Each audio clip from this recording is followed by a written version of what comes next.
you came to the development workshop. So we had a workshop like this, guys, all about developments only, right? In this room, end of last year, towards the end of last year. So you came along and you had you guys all understand what John was talking about this morning with the sliding doors, that concept, where there's one decision, one information that sends you on a different trajectory, right? So we've all had that happen. Look back in your life. Like sometimes I heard someone the other day talking about how they were like so close to not calling someone, and then that one phone call led to a conversation that just changed their whole life. All right, so we've all had that happen. Okay, so you had an experience like that coming to the development workshop. So give us some context. What happened? John's speech was resonating with me throughout his whole speech, because everything that he was saying was literally what happened with us when we did that workshop. So my background is 30 years career. The first 15 years was in design. So I'm a building designer by trade, and then went into structural drafting and was working for a consultancy firm who do civil hydraulic work as well. So I was the drafting manager there for about 15 years, doing a lot of commercial work and tier one work like high rise and all that type of stuff. And felt I hit a ceiling doing all that, and then I moved and transitioned to building for a tier one company doing construction management. So I did a construction management degree and started my career in that. Worked for a prominent builder at the time, and then moved into development through a couple of developers that I worked for. And basically my role was to take the land that they'd purchased and take it through design phase, procure it, and then build it, and then turn them around. So basically that was my role, and obviously through that process I learned a lot about the development process and how it all worked. But the only bad thing about all of that was that I was doing all the work, they were making all the money. Okay, so to combat that, I decided to leave that industry and start my own business, which is Base, and been 5 years now, and basically its purpose is to help provide the money so that we can start doing our own developments. So you're doing some client work? Yeah, so with consulting work as well. And consulting, and then doing developments, right? Yeah, so with the residential stuff, it's just our own work for clients. But I've also got an arm within our business, which is a development management arm, which helps developers who got the money to purchase the land but don't know what to do with it or what zones they're in and what potential it has. So I did a job in Cooma for a client exactly for that purpose. We converted a pub into a 3-tenancy property, and then we did the build for them as well. So we provided both services on that project. We were there for over a year. In that time frame, we also looked at potential propositions for ourselves, and we came across an old backpackers that just been sitting in town, in the centre of town, maybe one street off the main street, and no one had touched it because it was maybe the ugly duckling of the street, you know, those buildings that look like they're about to fall over, and no one wanted to touch it. Well, we saw that as a challenge and bought the property, but before purchasing it, we did an agreement where it allowed us to do a design and get the approvals for that design.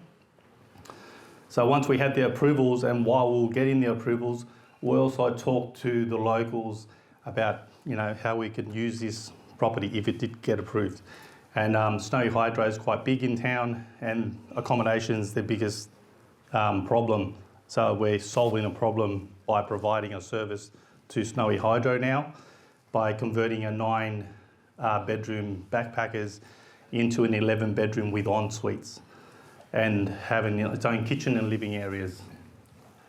So we've signed a contract with with Future Gen, which is part of Snowy Hydro too, and we're renting each of those out to them for $400 a week, times 11. 11 of them, yeah.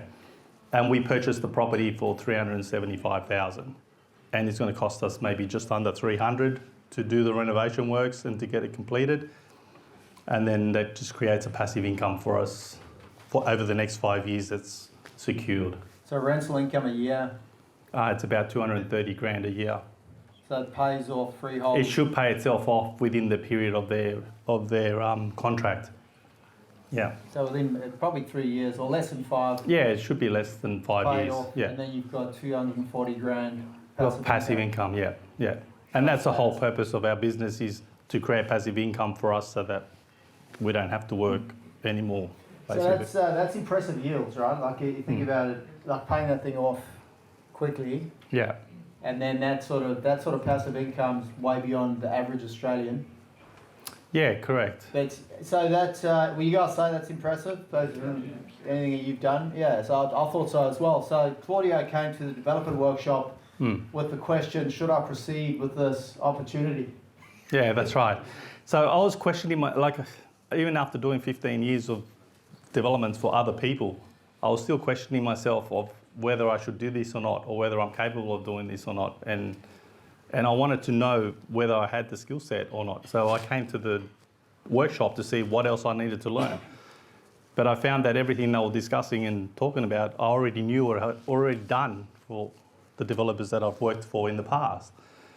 And then that was it. That was my sliding door, as John said before. And I said, well, this is light bulb moment. I need to just do this and not question, the ability or It's purely a mindset thing. 100% mindset, yeah. That choose yourself.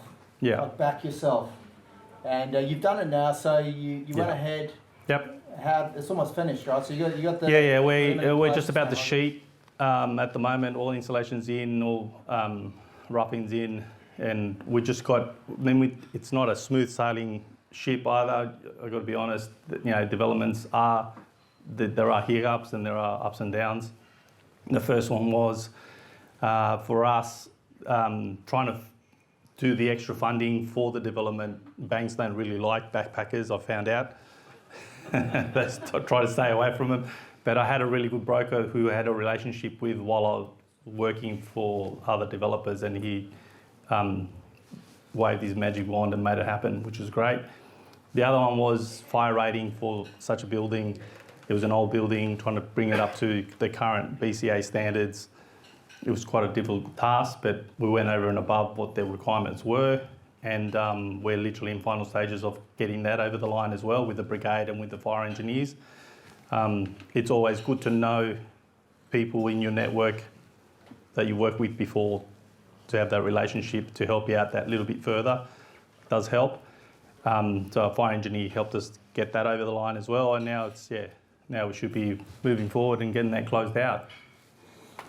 Someone asked you once, so how did you get in touch with Snow Hydro? Because they're grateful for the opportunity to rent those units, right? So it's called LinkedIn. If you're part of LinkedIn and you pay for it, you can Google anyone and find them and to get their contact details. So I did that. I also went to the Chamber of Commerce in Cooma and had a discussion with them, and they had the network, because it's a small town, they know pretty much everyone knows each other, and we got in contact with them that way, yeah.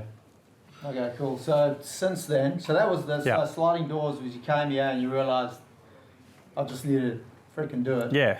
And then you did it, and then here you are. But now you've got other opportunities on the horizon as well. Tell us about those and the different exits as well. Yeah, sure.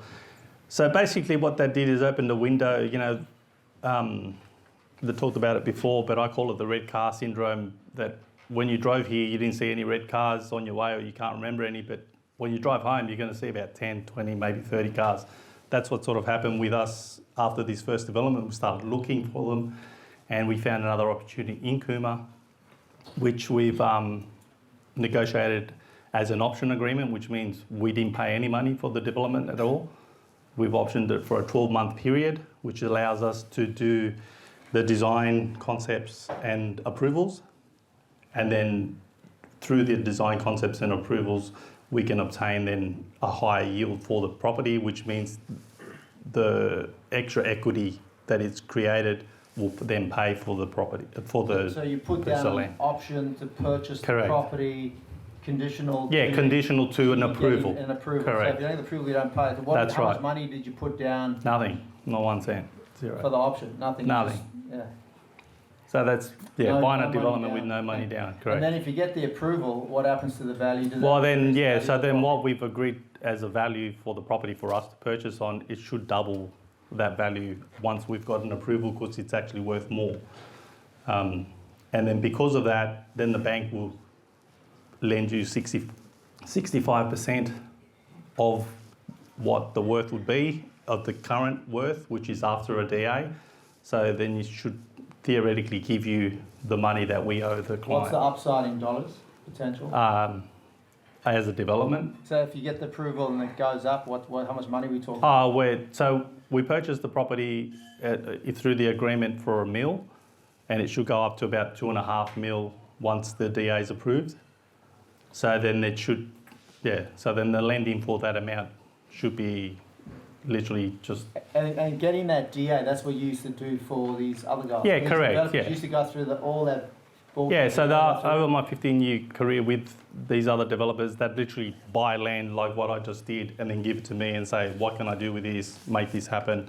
And then I'd find the zonings and find out what prospects we can put on there, and then we'll do a design concept, see if the feasibility stack up, and if it does, then we'd put through the approval process and then, get the approval done. And what's the pain of going through that approval process, and how much does it cost as well, roughly? For this DA, we haven't submitted the DA just yet. But look, the costs, I suppose, to the company and your losses would be your time spent on doing the DA and taking the risk on it going through, and also the time spent designing the architectural design for the DA. But we have internal architects within our business because my building design background, I design the development and then give it to my drafts people, and then they do the drafting of it. So it's a risk, yes, that you could lose all that, but the experience tells you that it's doable and we can get it over the line. Relatively low risk for high Correct. upside. Yeah, low risk for higher return. Yeah. What else have you got? Have you got anything else? No, that's the only one for now. We're literally about to submit that for DA in the coming weeks, and we're like, so the way we do our developments, from what I've learnt from doing for other people, is to minimise the risk as much as possible. So before even obtaining this site, I was talking to who can I put in here commercially, who can I rent this to, what type of people are we going to be targeting to purchase these properties, because that development that we're doing there is going to be a 54 unit development, but it's also going to have 38 room hotel. Because in Cooma, you have to look at the demographic as well. There's no hotels in Cooma, like at all, nothing.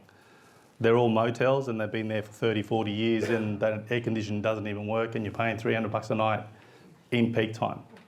You know what I mean? So that's the level of quality that you're talking about. We're bringing in something that, most people here would be accustomed to, like a 4 or 5 star type accommodation. So you haven't quite decided whether you'll exit once you've got approval, or you'll go all the way through. Yes, that's the other thing. When we do our developments, we at least have 3 as a minimum exit strategies. Number 1 would be get the approval, on sell it. That's the first exit strategy. So there's no risk apart from getting it approved. Once it's approved, we on sell it to another developer and let them do whatever they want with it. I do know many developers in Canberra, so I'm also in conversations with them at the moment about that. If it does get approved, we can on-sell it to them, but then we'll build it for them, so then we can get to possibly cash flows from that in the sale and in the build side of things.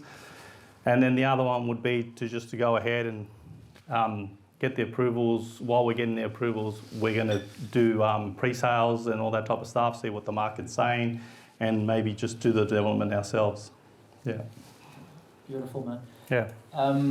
Tell us a bit. So there's a sliding doors moment. You guys getting it, came here, made a decision, question yourself, uncertain, and then Yeah. went ahead with that, which led to this other thing, which is Correct. significant, right? Tell us about your service that you offer. So Yeah, okay, so this has all evolved quite quickly.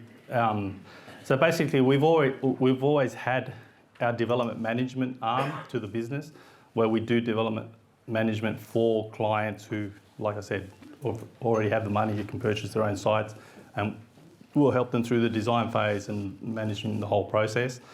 But now I'm introducing a specific side of the business where it's specific to builders. So it's going to be called Builder to Developer program, and basically that outlines a program that builders can transition themselves into doing developments, and we'll teach them the basic fundamentals of what they need to know and what they need to look at to gain that skill set. Okay, great. So if there's anyone here who's looking to proceed with something, they've got some land, they can get in touch with you. You can answer some questions. Yeah, absolutely. Yeah, of course. Otherwise, we are having a full one-day development workshop in Brisbane on the 28th of Yep. June next month, and you're going to be there Yep. unpacking. The Yeah. deep So, dive, right? but in June next month, we'll have an outline of what that development program will look like and what's entailed within it, and it will be mentorship over a 12-month period, as well as a closer niche, like a workshop of this kind, to give you the intensive view of all the information you need. Beautiful. Yeah. Thanks for your time, man. Appreciate it. No worries, thank you.